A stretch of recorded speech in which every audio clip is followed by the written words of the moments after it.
Well, good morning and welcome to another of the Talk Wildlife interviews.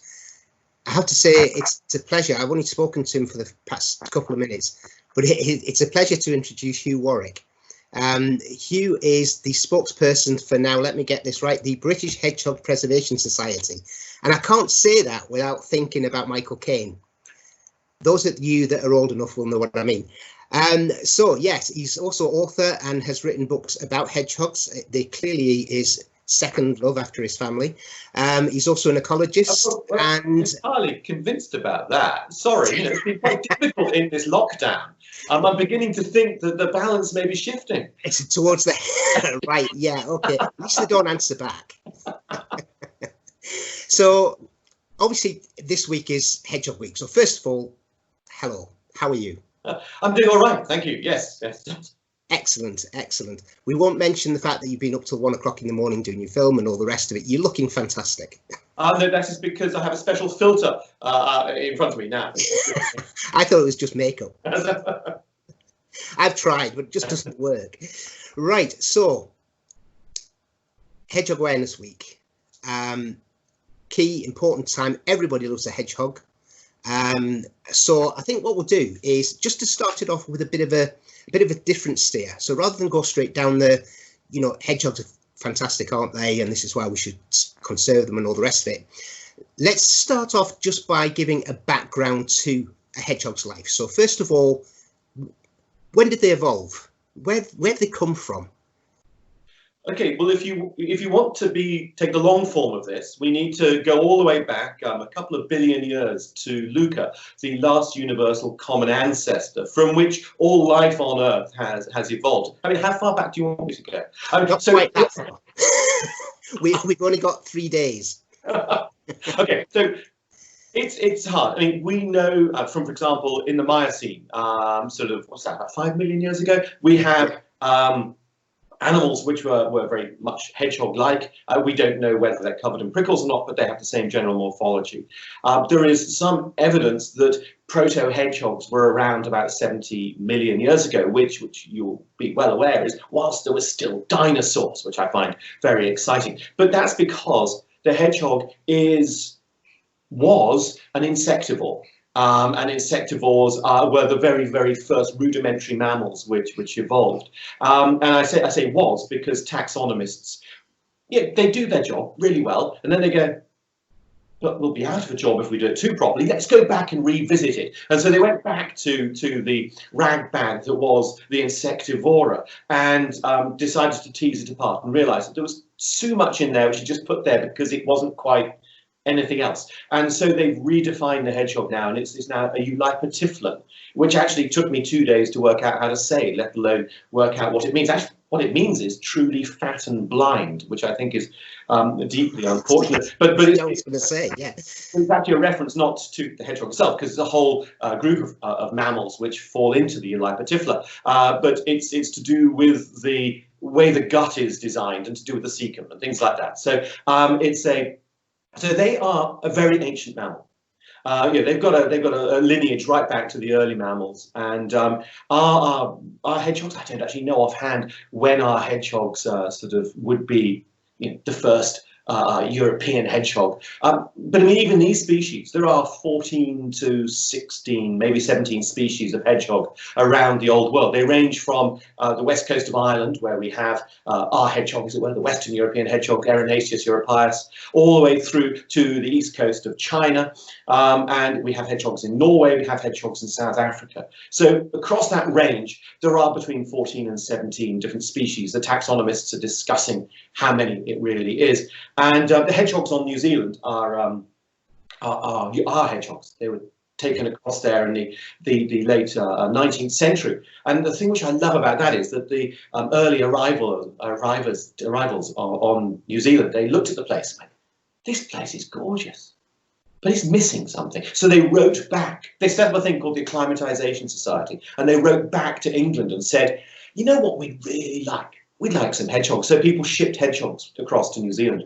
And for a long time, they were assumed to be the most benign of these introductions, because most of the introductions obviously have a catastrophic impact on the naive fauna which is already there. But now they're having to control hedgehog numbers too. So yes, our hedgehog is just one of a whole host of hedgehogs. The only hedgehogs in the New World are wild hedgehogs, and frequently pretty grumpy hedgehogs too. They're pet hedgehogs which have been taken across to the Americas, and less said about that, the better. Yeah, definitely. So a quick question. Are hedgehogs related to porcupines? Well, going back to my previous answer, we're all closely related due to the last universal common ancestor a few billion years ago. Yeah. Yes, related, they're mammals. But porcupines are rodents. So porcupines share their lineage with mice and rats and squirrels. The hedgehog is a Eulypetiphylan. So it is very close to shrews and moles. So they are mammals. They are furry mammals, even though it doesn't necessarily look like it's a furry mammal. But they're on a different arm of our taxonomic family tree. Right, which is exactly the answer I was looking for. So, anybody would think this was scripted, and I promise you it's not. So, our hedgehog, the Western European hedgehog, as you say, distribution from over in Ireland across into Europe. In this country, we hear about it struggling. Is that the case through all of its distribution? Okay, so the population is being impacted elsewhere. We do not know as much about its status in other countries because there aren't as many people working on hedgehogs in other countries. We have a thing called the European Hedgehog Research Group. We have occasional meetings. We were supposed to be having a meeting last week, maybe 2 weeks ago in Denmark, but obviously that was cancelled. In which we share our information. We had a meeting a couple of years ago in London, and it's an opportunity to share what we know, the research tactics that we're using, but also to try and piece together, as you rightly say, have we got similar population declines? It seems that in the Netherlands, where I was last year doing at a conference, they have a similar level of a problem, and in parts of France, anecdotally so, but say there isn't the same amount of work put into it. A while ago, I was talking to a member of the European Parliament, English, Green MEP, and we were talking about this situation with hedgehogs, and we were beginning to explore the idea of using European legislation to protect hedgehogs. Because it's actually in the UK, we've got the Wildlife and Countryside Act, which is continually about to be under review, so stop trying to make changes to it now. It's a very frustrating time because we've had all of the Brexit fuss, and now we're obviously having a bit of a viral problem as well. And so it means that every time you start going, well, if we could just change the way that we protect hedgehogs, it would make a really big difference. So the slowness of that process meant that I was exploring the use of European law to try and bring in protection of hedgehogs, because if we found evidence of a Europe-wide population decline, then we could do that and we would have a far more powerful tool to use to protect hedgehogs. But unfortunately, some people saw the wisdom of denying hedgehogs that new level of protection. So the short answer, we don't really know because people aren't studying them as well. But my understanding is that it's certainly in parts of the continent where industrial agriculture is the norm, then hedgehog numbers have declined an awful lot. I imagine that there are parts of the world. Have you come across Miriam Darlington's work, a wonderful nature writer? So she wrote a lovely book about owls, and she talks about going across, I think it was to Croatia, but there was parts there where there was still quite peasant-like agriculture taking place, and the owl populations there, it was her focus, absolutely, you're having almost too many to count type of owls. And I imagine with those sorts of situations where you have not gone into the high chemical input agriculture, you will still find quite important populations of hedgehog. Right. Okay, so bringing us back to the UK, I've heard a lot about the fact that, you know, they're in trouble and that, you know, they're going the same way as the waterfall and various. So give us a bit of background. How much trouble are hedgehogs in the UK in? Okay, so the piece of work that we rely on most is a report we put out every 2 to 3 years. It's the State of Britain's Hedgehogs. And we do this in conjunction with the People's Trust for Endangered Species. Mm-hmm. And what's important to recognise with this is all of those ornithologists, right? They've got it easy. You've got animals which sit on twigs and twitter a lot, okay? Drawing attention to themselves. Quite easy to count them. Hedgehogs, secretive, nocturnal, snuffling around in the undergrowth, actually quite tricky to count. I started doing my hedgehog work on North Ronaldsay, the most northerly of the Orkneys, and looking at the impact of hedgehogs there on ground nesting birds. And the island is flat, hardly any trees, 5 miles long, a mile wide. It's still really, really tricky to count the hedgehogs. Do you mind if I take a slight diversion just at that moment? Because North Ronaldsay, the bird observatory up there, is this amazing and fantastic place. And in 1985... Hang on. You're only doing that because you've just said ornithologists have it easy. So now you're thinking, oh, I'll just rescue... No. Trust me. If you've been checking out my general... I diss the twitchers constantly, even though secretly I have had some of my best wildlife experiences with a robin I tamed to feature my hat. But no, seriously, going back to North Ronaldsay, 1985, I arrived there to look at the impact of hedgehogs on ground nesting birds for my degree. Yeah. And the doctor on the island, Dr. Kevin Woodbridge, was setting up the bird observatory then, and he has created this most amazing bird observatory, which attracts people from all over the world and has done the most amazing research. And I was deeply saddened to learn that last week he died. And he did so much work for the island and for ornithology and for the whole observatory world. It was, yes, and he's part of the reason I do what I do now is because he facilitated that very first bit of research. Counting animals. Fine, sorry. I'll go back to where we were. Yeah. So the situation in terms of how we know what we've got and how bad the problem is. So we don't know how many hedgehogs there actually are. There are occasionally stories in the press where you'll find people quoting, there used to be 32 million hedgehogs in the 1950s. That is a guess, and it's based on an extrapolation of a summer's evening walk around Kew Gardens. It's not quite as random as that. I mean, the guess did exclude centres of cities and it excluded mountains, but it was it covered. It's not robust. Yeah. What we do have as robust data comes from the surveys which are done time and time again. So Living with Mammals, the People's Trust for Endangered Species survey, is a fantastic one. Then there's Mammals on Roads, which is deeply unfortunate, but also very effective. Hedgehogs, wonderful in many respects, but they have not got any cleverer when it comes to the art of crossing roads. So they're still being killed at the same proportion to their numbers in the wider population. Yeah. The BTO's garden birdwatch data is just, it's so good. And how on earth you can have a system whereby people pay to give data to the BTO?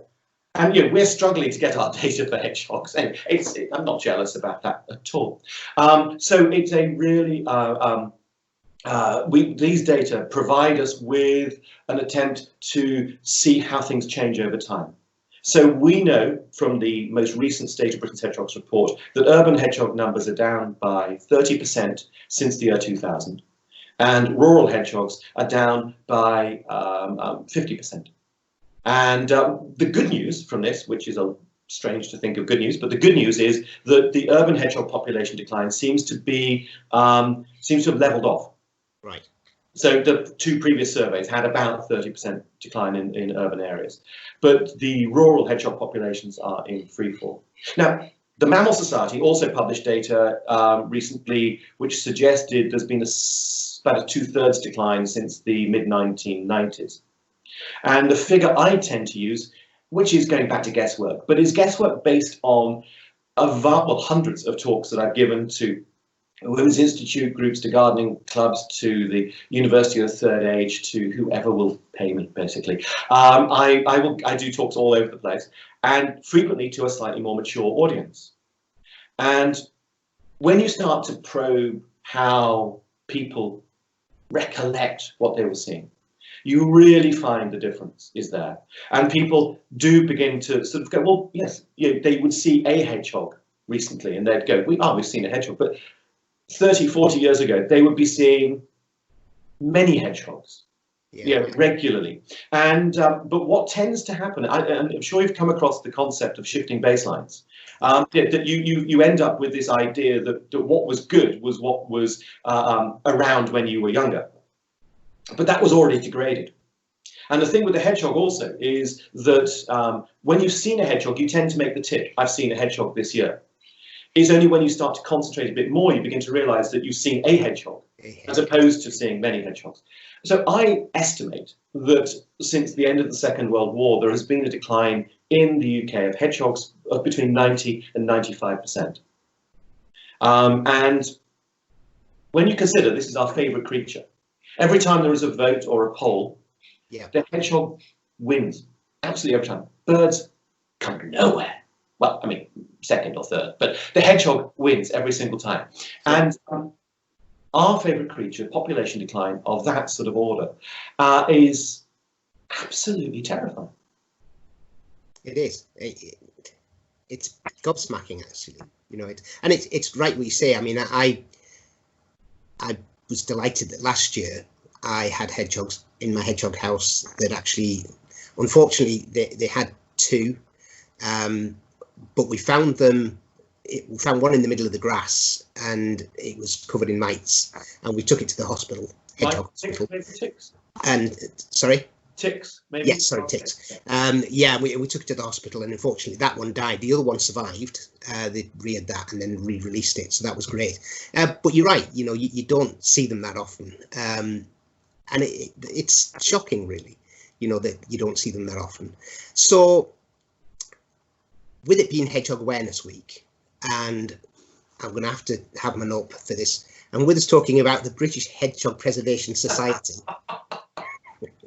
I also want to mention sort of Hedgehog Street, which we'll come on to in a second.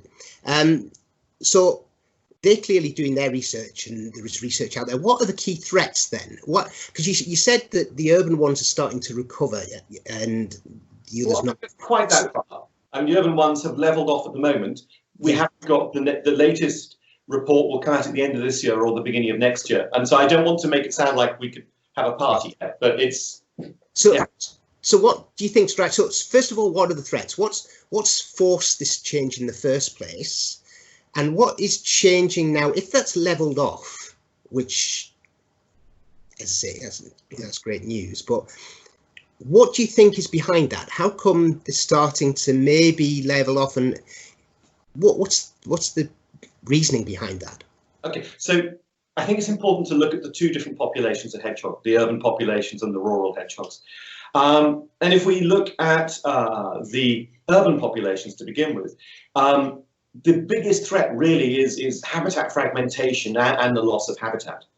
We know through modelling exercises that a hedgehog, I mean, you radio track them at night, or better still, modern technology appeals to the lazy part of me. You can put a GPS tag on the hedgehogs too, but they can travel 1 or 2 kilometers a night easily. I mean, on the whole, males travel further. The average from one study was that the males were doing 2 kilometers a night, the females doing 1 kilometer a night. Now they don't have territories which they defend, but they have home ranges which they will share. But they are the absolute masters of social distancing. They've practiced this thing called mutual avoidance for absolutely ages. So they tend to avoid each other unless they're drawn together by a honeypot, which will be our gardens often, because we've provided extra food, we've got water, we have an accumulation of hedgehogs, which also leads to the potential for mating. So our urban landscape, if we've got a really rich landscape, a viable population, so you look at the minimum viable population analysis, it's like if you imagine an island. One male hedgehog sitting in the middle of an island in the middle of the ocean is not a viable population, and it's a small island, and suddenly you've got 1 million hedgehogs there, and there's not enough food, there's not enough shelter. It's not a viable population. Somewhere between those two, you will find that. And so for us, we look at our landscape as a sequence of islands, surrounded not by water, but by motorways or canals, or by industrial estates, or by housing estates with fences which don't have holes in them. fragmenting the landscape. Sorry about an internal beeping. But they fragment the landscape, chop it into smaller pieces.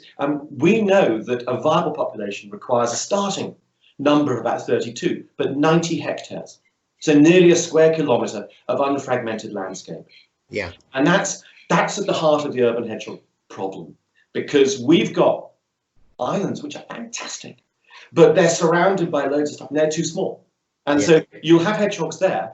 And actually, this is where the problems start in terms of assessing population change, because there'll be a hedgehog or two, and people will see them in that island, but actually it's not being replenished. It's not keep turning over. It's not viable.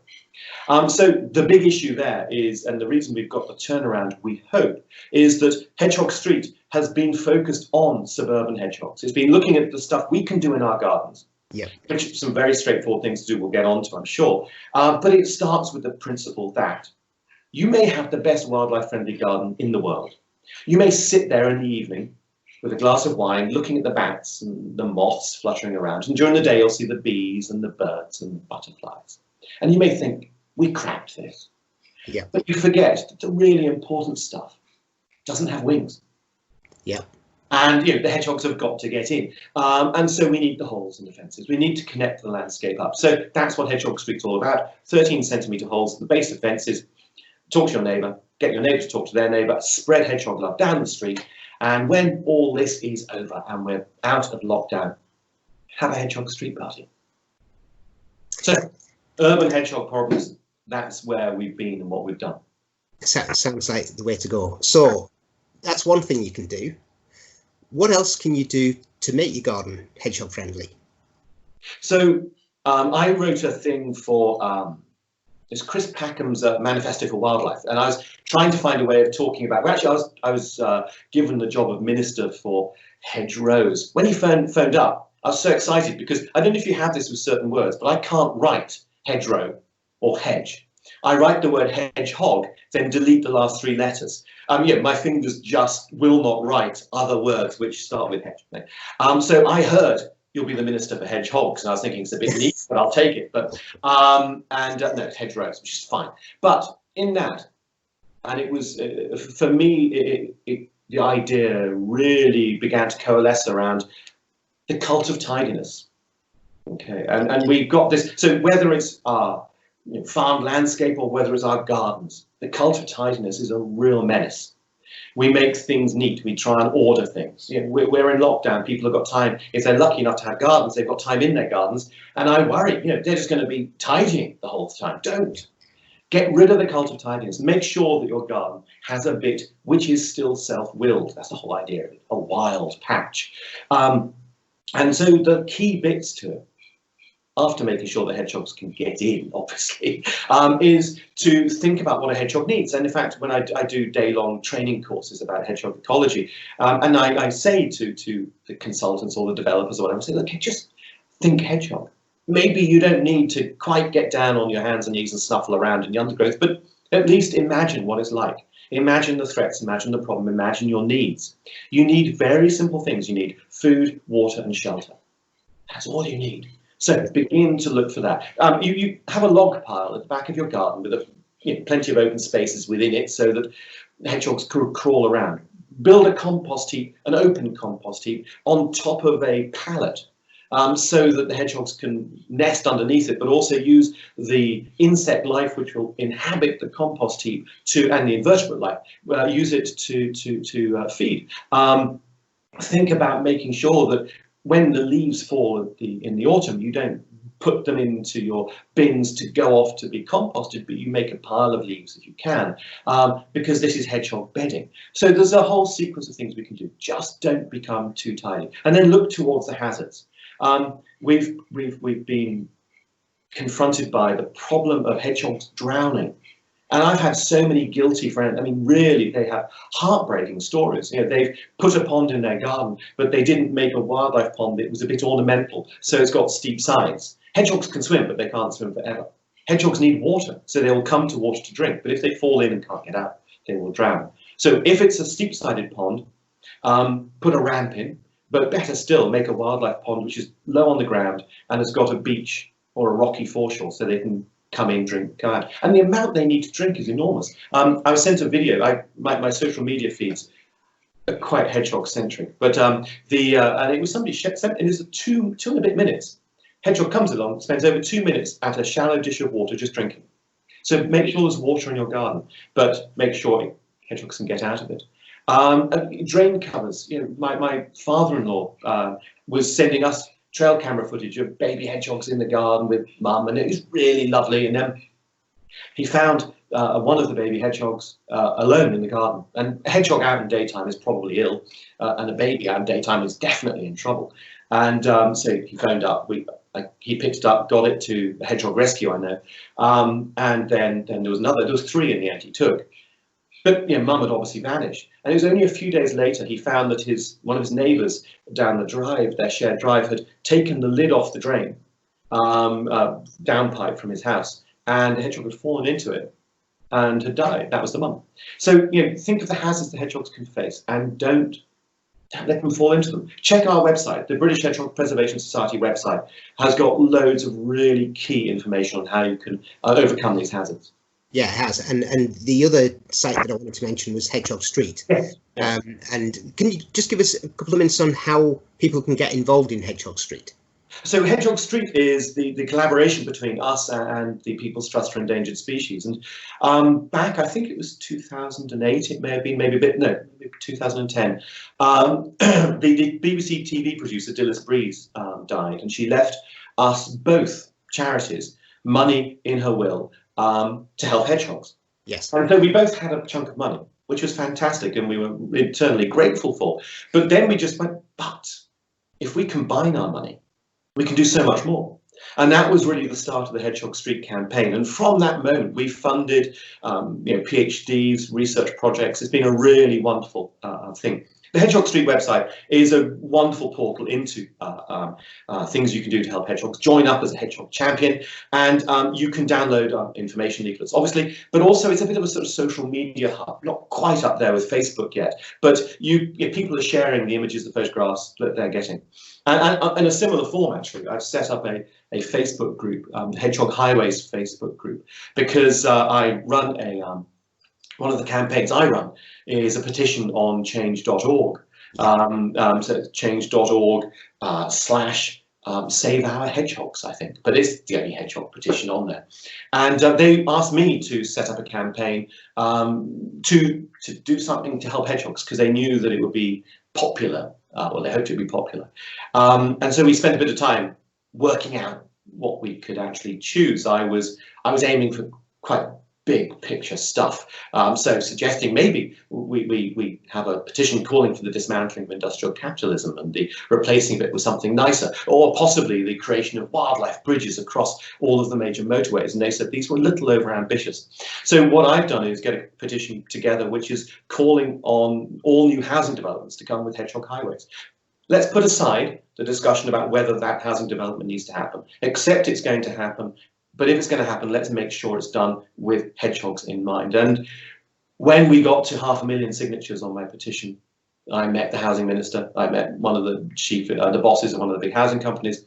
In July last year, we got a change to the National Planning Policy Framework. So the guidance now is all new developments come with hedgehog highways. And in the same paragraph, we got the RSPB has been working for a decade trying to get Swift bricks involved in this National Planning Policy Framework. They got their Swift bricks in. So me, in my small shed at the bottom of the garden, swearing at my computer, RSPB, this great gargantuan thing, 10 years of work. Anyway, I was quite proud of that. And now we've actually moved on to the next step, which is developers coming to us and saying, we want to do this. And so Bovis Homes have done a fantastic job. They've made all their new housing developments are now coming in with these small little holes. There's the concrete gravel boards. You put a new housing estate in, and larch lap fencing, concrete gravel board, and bland garden. And you can overcome the first hurdle by just making one of those gravel boards with a hole in it, 13 centimeters across. Simple as that. I spoke to one developer. He said maybe cost 50p more a house. I reckon it's a worthwhile investment. Yeah, too right. And you said you were proud of it, and rightly so. I mean, you know, I've been reading about that on the website, and also Hedgehog Street. I will put links to these, and I can recommend Hedgehog Street. It's very family friendly. There's loads on it. It's a really nice, colourful website. So the Hedgehog Street, more than the website, we actually have an app now as well, because we found that so many people were visiting the website. This is where the clever people work it out, visiting the website from their phones. And it's just, you know, it's actually easier if you've got an app. So there's a Hedgehog Street app, which works really well. And from that, you can plot sightings of hedgehogs. Now, for us, this is really important, whether it's a dead hedgehog or an alive hedgehog.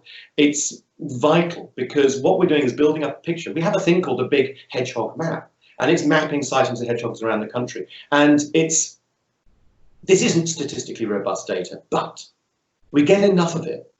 Citizen science works like this. We get enough of this, people inputting their data, we can begin to build up pictures of what's really going on. At the moment, there are still chunks of Wales and Scotland which look like there are no hedgehogs, but that's just because there are fewer people there monitoring things. So as many people as possible signing up and giving us our data would be super.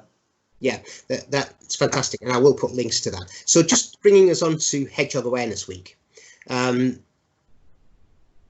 Why we should need just 1 week, I don't know, and clearly you would have it go on forever. But Hedgehog Awareness Week, what is it about? What is it trying to achieve? Is it just about public awareness? Is there any sort of fundraising activities related to it? What is it about? Well, I think it's funny you suggested it should go on the whole year long. The 2nd of February, thanks to the weird world of the hedgehog pet keeps in America, the 2nd of February, Candlemas, has been determined to be Hedgehog Day. And this is to do with some utter nonsense, which was that do you know the film Groundhog Day? Yes. Okay, so the whole idea that a gobbler's knob, you pull out a groundhog, and if it sees its shadow, then you've got more winter coming, and if it doesn't, then it's all going to be good. And so the idea was that this was actually an ancient Roman custom, which went to the Germanic tribes and then came across to America, and they would look at a hedgehog on the 2nd of February, and if it cuts, no, okay, nothing to do with that. But they've claimed it as Hedgehog Day. And I was interviewed on the 2nd of February. I think it was by Sky, I'm not sure, but it was, I just went, okay, but this is nonsense. Every day should be Hedgehog Day. So every week should be Hedgehog Awareness Week. The point of it, actually, it goes back, the Hedgehog Society, set up in 1982. Major Adrian Coles had retired and was found hedgehog dead in a cattle grid. So steep-sided cattle grids, hedgehog had fallen in, couldn't get out, died. And he thought, yes, it's ridiculous. They should have a ramp in them so that hedgehogs can get out. So he put bricks in, to begin with, he put bricks in so that they could climb out.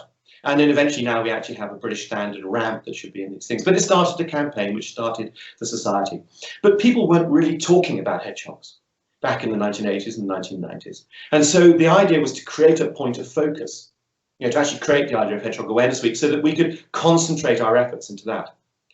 Now, I have to say, it feels a bit like every week is Hedgehog Awareness Week. I mean, as a spokesperson for the society, I am on call pretty much year round. Yeah. But it provides a really good point of focus. Normally at this time of year, I'll be visiting schools, there'll be all sorts of events going on. People will be doing public engagements at the weekends, lots of practical things like that. So this year, obviously, things are somewhat different. And so the focus is on spreading awareness because a lot of people stuck at home, if they've got gardens, there are things they can do. So it's simply a case of reaching out and going, you may think you know about what's going on with hedgehogs. Here are the facts. And here are the things you can do to help. So really, it's obviously, the money we get helps keep the society running. Obviously, we don't get government grants to do our work. But the principal aim isn't to raise money, it's to spread the word, to raise awareness. If you want to rewrite your will with the Hedgehog Society, I'm sure we'd be much appreciative of that. But no, let's help those hedgehogs. So therefore, you get this message now. You're watching this video now. Don't just do that. Spread it, share it, tell your friends about it. Absolutely. Okay, so final question. This is a challenge for you. In one sentence, Oh, sum up why people should care about hedgehogs. okay, I can do a long sentence because I'm quite good with grammar and I can fill it in with lots of semicolons. I thought you might say that somehow. Go for it. Why people should care about hedgehogs? Why should they care? Okay, it's going to be slightly longer than the sentence, but it is something which will explain it. So the hedgehog is the most important creature on the planet. Now, some people might think that's hyperbole, but they're wrong. There is a phrase which the American writer Stephen Jay Gould coined. He said, "We will not fight to save what we do not love." Okay, it's a very simple, clear statement of fact. He was talking about conservation. We will not fight to save what we do not love. And we can spend our time with single species focuses. Yes, we can do that. But actually, the bigger picture is we need to fight for nature. The whole thing. Absolutely. Okay? It's connected. Everything is connected. But it's very difficult to try and lure people into falling in love with this nebulous concept of nature. So we find our gateway species. We find a way to lure people in. Now, a lot of the wildlife conservation groups, they understand this. We will not fight to save what we do not love. So they rely on the charismatic megafauna, elephants and tigers, whales and dolphins. Okay. Now, to some point, this obviously works. I mean, when I was growing up, I had 3 posters on my bedroom wall. And I had a beautiful tiger, I had a breaching humpback whale, and I had a picture of a young woman playing tennis who'd forgotten her underwear. I don't know if you remember that one. I think we all had that one. but the point is, they're the charismatic megafauna, and in some respects, they're just like the tennis girl, utterly unobtainable. These things which are remote and distant, which you could. I mean, David Attenborough's great at painting these beautiful pictures, but for decades they have been at this distance, this remove. We have not been connected to it. And it dawned on me that we're more likely to fall in love with the girl or the boy next door than we are with any supermodel posing on a tennis court or whatever. And in the same way, we've got nature, which is like the supermodel nature, the charismatic megafauna nature, which are unobtainable. I'm not going to get nose to nose with a humpback whale. It's not going to happen. Mm. But in the same way that you might fall in love with the girl or the boy next door, you get a chance with the hedgehog. It's not magic. It's because it's an animal which copes well in suburbia. It's an animal which doesn't have a fight or flight response. You get close to a hedgehog, it frowns at you. The frown muscle goes all the way from above its nose down to its tail, brings the spines forward over its face. Then it relaxes. Maybe. And you get nose to nose with it. You're looking into the eyes of a sentient creature, a mammal which has been around in some form since the time of the dinosaurs. An animal which is bigger than 99% of animals that have ever lived on this planet. It's in the top 1% with the blue whale, Tyrannosaurus rex, and us. It's a magnificently evolved predator. Terrifying if you're a worm. Yeah. But you can get nose to nose with it. And when you get that point of contact, looking into the eyes of another animal, that changes things. Now, not everybody is going to fall head over heels in love with a hedgehog, but it increases the chances that your liking of nature will shift into a love of nature. And once you've done that, the revolution really begins. No revolution has ever been born off the back of people liking stuff. Don't like stuff, love it. Yeah, it's a brilliant way to end. And if you think of the situation we're all in at the moment, where we're sort of stuck indoors, those of us that are lucky enough to have a garden, and even luckier to have hedgehogs in the garden. But what you say is right. We have got things like hedgehogs. For me, I mean, I've got a bee hotel with red mason bees in there, and it's fascinating to watch. I think it's just a matter of people. Look, you've got time in your hands. If you've got a garden, get out there and introduce yourself to some of this wildlife. Even if you've never done it before, do it, because it is life-changing. Once you have wildlife in your life, you're never alone. It's amazing, and I think more people should do that. So I think your sentiment to end on is absolutely perfect. slightly longer than a sentence.